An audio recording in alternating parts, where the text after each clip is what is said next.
முதலமைச்சர் நாளை மயிலாடுதுறை மாவட்ட ஆட்சியர் அலுவலகம் திறப்பு விழாவில் பங்கேற்க ரயில் மூலம் செல்ல எழும்பூர் ரயில் நிலையம் வந்தபோது ஏராளமான தொண்டர்கள் கூடி வழி அனுப்பி வைத்தனர். இது குறித்த கூடுதல் தகவல்களுடன் இணைகிறார் செய்தியாளர் கண்ணன். விவரங்களை பதிவு செய்ய. புதிதாக உருவாக்கப்பட்ட மயிலாடுதுறை மாவட்டத்தின் மாவட்ட ஆட்சியர் அலுவலகம் 144 கோடியே 48 லட்சம் மதிப்பில் கட்டப்பட்டுள்ளது. இந்த புதிய மாவட்ட ஆட்சியர் அலுவலகத்தை தமிழ்நாடு முதலமைச்சர் மு.க.ஸ்டாலின் நாளை காலை திறந்து வைக்க உள்ளார்.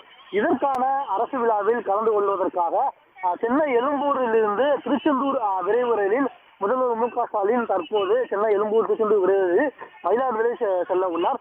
சரியாக 4:10 மணிக்கு திருச்செந்தூர் விரைவு ரயிலானது சென்னை எழும்பூரில் இருந்து புறப்பட்டு மயிலாடுதுறைக்கு அதாவது 8:50 மணிக்கு சென்றடைகிறது. அங்கு சென்று அங்கிருந்து இரவு அவர்கள் சீர்காழியில் தனது உறவினர் வீட்டில் ஓய்வெடுக்கிறார். இதனைத் தொடர்ந்து நாளை காலை கார் மூலமாக மயிலாடுதுறை சென்று காலை 10 மணிக்கு மாவட்ட ஆட்சியர் அலுவலகத்தை திறந்து வைக்கிறார். இதனைத் தொடர்ந்து பிற்பகல் 1 மணிக்கு திருச்சி சென்னை சோழன் விரைவு ரயிலில் பயணித்து மாலை 6 மணிக்கு சென்னை திரும்பினார். இவ்வாறு இன்று மயிலாடுதுறை மாவட்டத்துக்கு ரயிலில் செல்ல உள்ள முதலமைச்சரை வழி அனுப்ப சென்னை எழும்பூர் ரயில் நிலையத்தில் தொண்டர்கள் அதிக அளவு குவிந்துள்ளனர். குறிப்பாக கட்சி கொடியுடன் தொண்டர்கள் குவிந்து வாழ்க வாழ்க வாழ்கவே தளபதி வாழ்கவே என்று கூறி முதலமைச்சருக்கு வழி அனுப்பி வைத்து வருகின்றனர். மேலும் அமைச்சர் சேகர் பாபு, சென்னை மாநகராட்சி மேயர் பிரியா, துணை மேயர் மகேஷ்குமார், எம்எல்ஏக்கள் ஆர்டி சேகர், தாயம் கதி, மயிலைட்டா வேலு உள்ளிட்ட சட்டமன்ற உறுப்பினர்களும் தமிழ்நாடு முதலமைச்சர் மு.க.ஸ்டாலினை திருச்செந்தூருக்கு வழி அனுப்பி வைத்துள்ளனர். கண்ணன், அரசு விழாவில் பங்கெடுப்பதற்காக ரயில் மூலம் மயிலாடு செல்லும் முதல்வருக்கு தொண்டர்கள் படைசூழ ஒரு வழி அனுப்பி வைக்கிறதுக்காக கூடியிருக்கிற காட்சிகளை பார்க்க முடியுது. நாளை மயிலாடுதுறையில் முதல்வரோட நிகழ்ச்சி நிரல் என்ன கண்ணன்? மயிலாடுதுறை இன்று முதலமைச்சர் மு.க.ஸ்டாலின் திருச்செந்தூர் விரைவு ரயில் மூலம் இன்று இரவு 8:50 மணிக்கு மயிலாடுதுறை ரயில் நிலையம் சென்றடைகிறார். மயிலாடுதுறையும் ரயில் நிலையம் சென்றடைந்து அங்குள்ள தனது திருவெண்காட்டில் உள்ள தனது உறவினர் வீட்டில் இரவு தங்குகிறார். இதனைத் தொடர்ந்து நாளை காலை சரியாக 10 மணிக்கு, அதாவது நாளை காலை சரியாக 10 மணிக்கு புதிதாக கட்டப்பட்டுள்ள மயிலாடுதுறை மாவட்ட ஆட்சியர் அலுவலகத்தை முதல்வர் மு.க.ஸ்டாலின் திறந்து வைக்கிறார். மயிலாடுதுறை மாவட்ட ஆட்சியர் அலுவலகத்தை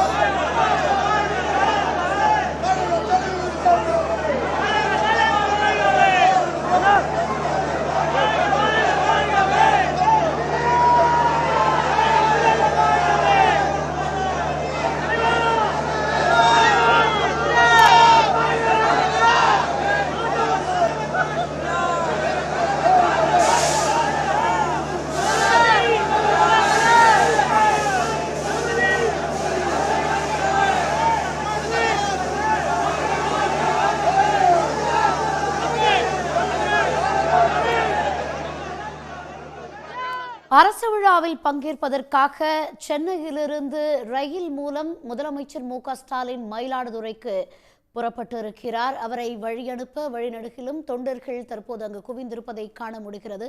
கூடுதல் விவரங்களுடன் மீண்டும் இணைகிறார் செய்தியாளர் கண்ணன். முதல்வரோட நிகழ்ச்சி நிரல் என்ன? விரிவான தகவல்களை பதிவு செய்யுங்க. முதலமைச்சர் இன்று மாலை 4:30 அதாவது தற்போது 4:10 மணிக்கு திருச்செந்தூர் விரைவு ரயிலில் புறப்பட்டு இரவு 8 மணி அளவில், அதாவது 8 to 9 மணி அளவில் மயிலாடுதுறை ரயில் நிலையம் சென்றடைகிறார். அங்கிருந்து கார் மூலமாக திருவெண்காடு என்ற ஊருக்கு சென்று அங்குள்ள தனது உறவினர் வீட்டில் முதலமைச்சர் மு.க.ஸ்டாலின் தங்குகிறார். அங்கு உறவினர் வீட்டில் இரவு தங்கிய பிறகு நாளை காலை அங்கிருந்து புறப்பட்டு 10 மணிக்கு மயிலாடுதுறை மாவட்ட ஆட்சியர் அலுவலகத்தை திறந்து வைக்கும் அரசு நிகழ்வில் கலந்து கொள்வதால் அந்த அரசு நிகழ்வில் 110 கோடி ரூபாய், சுமார் 110 கோடி ரூபாய் செலவில் கட்டப்பட்டுள்ள புதிய மயிலாடுதுறை மாவட்ட ஆட்சியர் அலுவலகத்தை முதல்வர் மு க ஸ்டாலின் திறந்து வைக்கிறார். அதனைத் தொடர்ந்து அந்த அரசு நிகழ்வை முடித்த பிறகு முதல்வர் மு க ஸ்டாலின் திருச்சி சோழன் விரைவு ரயிலில் பயணித்து மாலை 6:15 மணிக்கு சென்னை வருகிறார். இதுபோன்று முதல்வரின் நிகழ்ச்சி நிரலானது வடிவமைக்கப்பட்டுள்ளது. தற்போது முதல்வரை வழியமைக்க தொண்டர்கள் எழும்பூர் ரயில் நிலையம் மூலமாக குவிந்துள்ளனர். அதாவது ரயில் நிலையத்துக்கு உள்ள இருபுறமும், அதாவது நடைமேடை உள்ள நடைமேடை மேலும் இருபுறமும், அதாவது வெளியில் இருந்து ஆயிரக்கணக்கான தொண்டர்கள் கருப்பு சிகப்பு கொடியுடன், அதாவது திமுக கொடியுடன் முதல்வரை வழி அனுப்பி வைத்துள்ளனர். அவர்கள் முதல்வரை வழி அனுப்பி வைக்கும் போது வாழ்க வாழ்க வாழ்கவே தளபதி மு க ஸ்டாலின் வாழ்கவே என்று கூறி முதல்வரை திருச்செந்தூர் விரைவு ரயிலில் மயிலாடுதுறை மாவட்டத்திற்கு வழி அனுப்பி வைத்துள்ளனர். உடனுக்குடன் செய்திகளை தெரிந்து கொள்ள சன் நியூஸ் பெல் ஐகானை கிளிக் பண்ணுங்க.